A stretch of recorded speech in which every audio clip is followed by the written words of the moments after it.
Grace about my friends. I hope this finds you well. So in today's gospel, we find Jesus and the disciples. They're in a bit of a tense situation. It's almost like a Mexican standoff. Not quite. With the Pharisees. You see, they're in a field on the Sabbath and the Pharisees are watching them. It's almost Wile E. Coyote-esque, isn't it? You know, them peeking out from behind a tree and then going back in. But they're watching Jesus and the disciples with suspicion. Jesus doesn't let this scrutiny bother him, though. Instead, he uses it as an opportunity to teach his followers about the true meaning of rest and indeed of worship. And he analyzes the Sabbath. You see, my friends, every good hero needs a villain. You see, Batman has got the Joker. Sherlock Holmes has got Professor Moriarty. And indeed, it could seem on the surface that Jesus has got the Pharisees. But who were they, really? You see, the Pharisees were a group of religious leaders who were known for their strict adherence to the traditions and their interpretation of the law. Now, of course, they were concerned with, primarily, rituals and practices that required them to keep certain things holy, one of which being the Sabbath. They believed that anyone who didn't follow the rules was breaking God's law. And now, individually, the Pharisees were not Jesus' enemy, insofar as that they were beyond help, because they weren't. But what they did in clinging to those religious laws at the time, even at the expense of the people that they were called to serve. And that's the thing, they clung so rigidly to these laws that they became blind. They became deaf to the needs of the people. They became blind and deaf to the core message of God, the same God that they claim to love and to serve. And now the Pharisees, they see Jesus as breaking the law because he works on the Sabbath. Dun, dun, dun. But Jesus sees things differently. He knows that the Sabbath was given to humanity as a blessing, as a time to rest and to recharge from our daily labours. Jesus knows that the Pharisees have turned the Sabbath into a burden. They've turned it into another set of rules and regulations that must be followed to the letter. They've turned it into another club with which to bash people over the head with. And Jesus is right, of course. He usually is, to be fair. But we see that logic even now. See, even now, you, me, we all take holidays. We all get time off sometimes. Some of us go away on retreat. Some of us have a staycation. Whatever we do, we take time out. And when we do this, because in looking after ourselves, we're serving Christ also. And let me explain this. You see, my friends, he went to the cross for you, for me, for all of us. Christ did that. He went to that cross. He sacrificed himself for us. He believed we were worth that.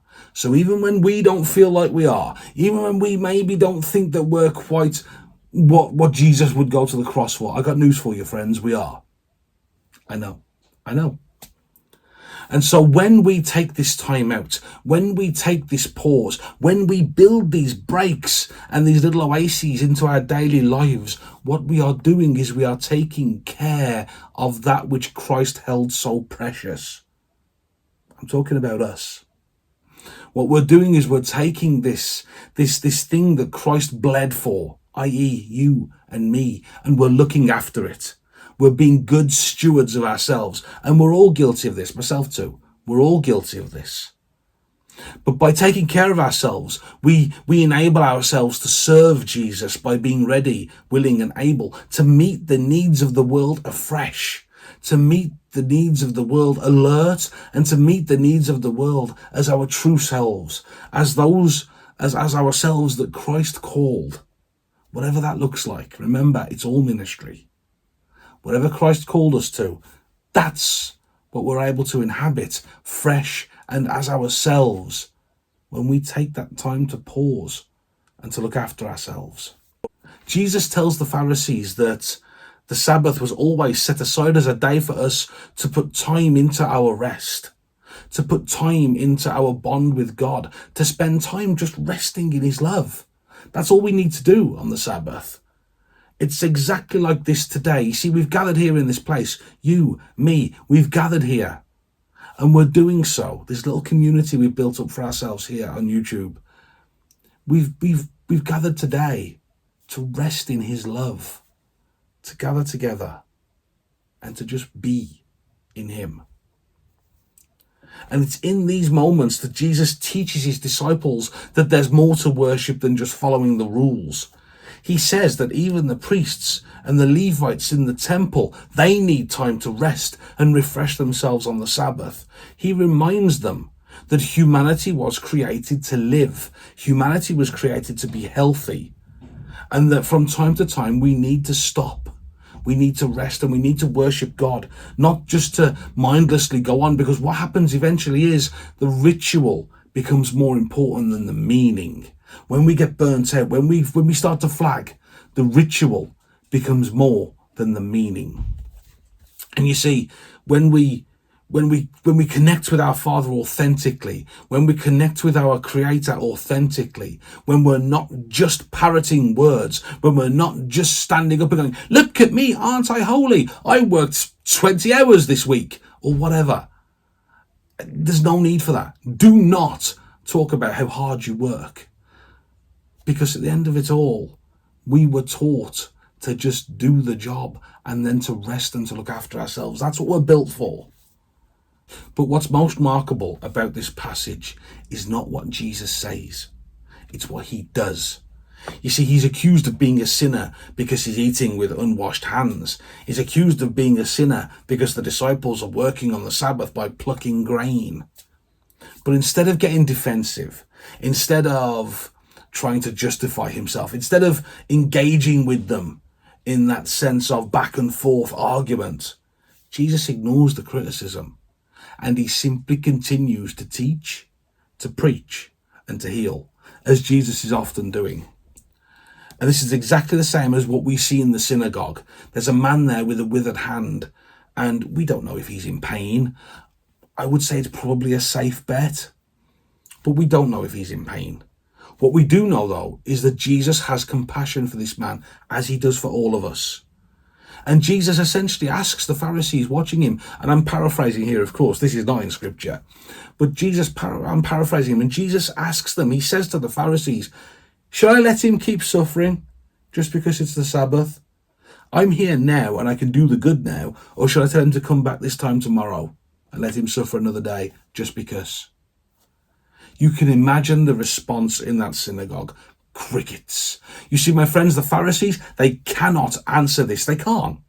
Because if they say he has to wait, they're torturing the poor guy. And that's an absolute betrayal of their role as priests, as Levites, as Pharisees, as stewards of the people, supposedly servants of the people. If they say, no, he has to wait because it's the Sabbath, they're betraying that. If they say, oh, no, absolutely, this poor man is suffering, Jesus, go ahead, heal him, they've undone their own argument. You could almost hear Jesus saying, double check and mate, sucker. Almost. But Jesus' reaction is brilliant, and honestly, it's so very human.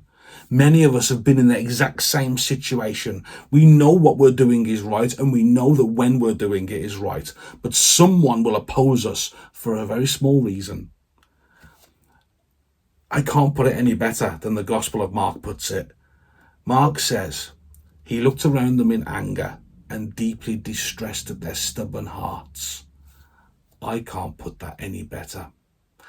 Part of me can almost imagine Jesus standing there and eyeballing these Pharisees as he heals this man, daring them to oppose him.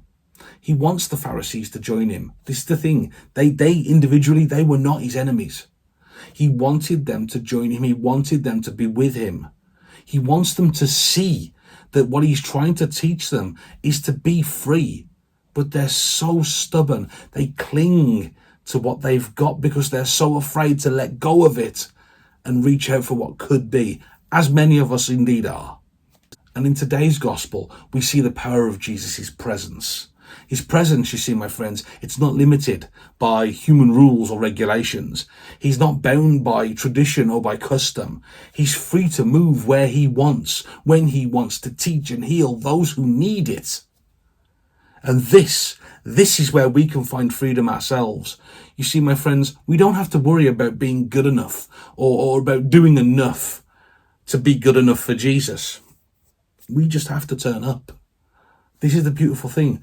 We just have to hold our hands out and take that hand that he has always so freely offered to us. We simply need to be present with him. We simply need to rest in his love and accept his forgiveness and his grace.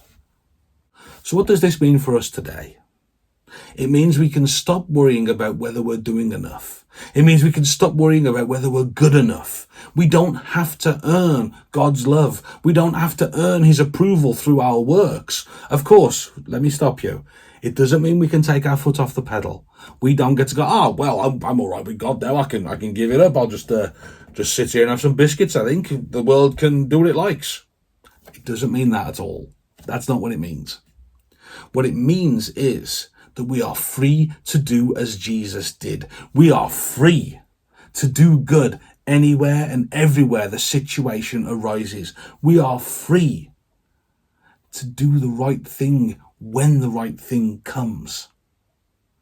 We're not bogged down by ritual. We're not bogged down by convention.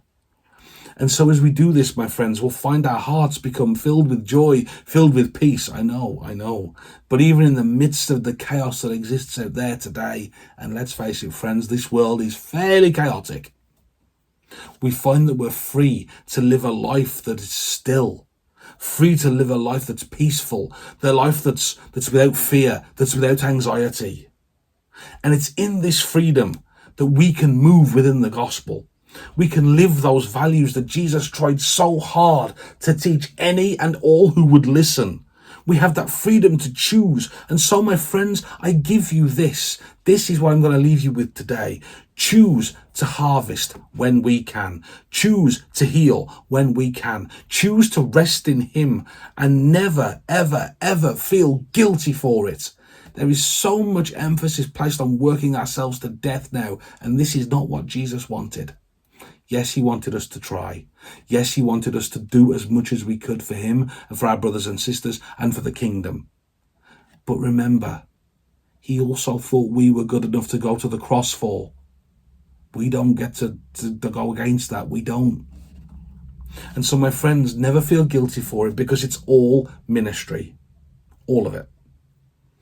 And in this ministry, we truly serve the Lord. In this ministry, we serve our God, our Creator, he who loved us since before we were even put together. And in that, we get to serve the kingdom. We get to serve our brothers and sisters. We get to serve each other. God bless you, my friends, and take care.